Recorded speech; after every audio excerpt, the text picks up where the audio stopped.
Strand Co-op Irish Purse. The betting, Piper's Gap 6-4 on, Dunavanny 2-1, Leafy Trail 5-2, and Lockheil is the outsider on 3-1.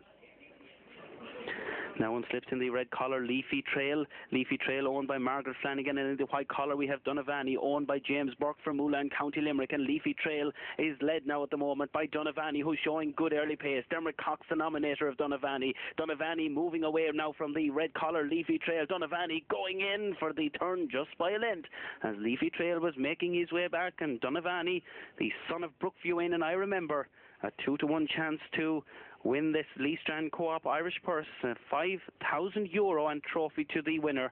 And the hare taking his time and going home here, and certainly Dunavanny could do without this. So Dermot Cox, the nominator of Dunavanny, will be very pleased on this occasion that his nomination has gone through Dunavanny.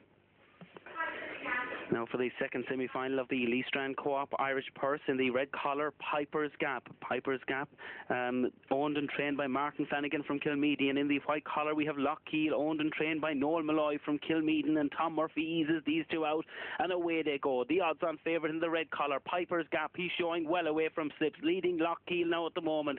Piper's Gap out in front, nominated by Brian Tansey, and away he's going. He's opening up a good gap here of 4 to 5 lengths. Now the white collar beginning to close there, Lockheil, but it's the red collar, Piper's Gap, the son of Ty Razor and Ballybeg Blaze.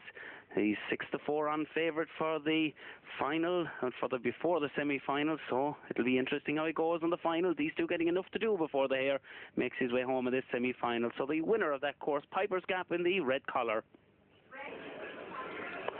Now in slips for the final of the Lee Strand Co-op Irish Purse, in the red collar, Dunavanny, owned by James Burke from Oola in County Limerick and nominated by Dermot Cox. In the white collar we have a Piper's Gap, owned and trained by Martin Flanagan and nominated by Brian Tansey from Cavan. Now in slips in the red collar, Dunavanny, owned by James Burke in Oola in County Limerick, and in the white collar, Piper's Gap, owned and trained by Martin Flanagan and Tom Murphy, easing these two greyhounds out of slips, and away they go. The all-white is Piper's Gap, the red collar is Dunavanny. Dunavanny being led in the early stages by Piper's Gap, but this is a great buckle. Piper's Gap now opening up this all-white greyhound, going to the top of the field, beating Dunavanny there by a 2-length margin. Piper's Gap, the son of Ty Razor and Ballybeg Blaze, was the odds-on favourite for the semi-final, and he's duly obliged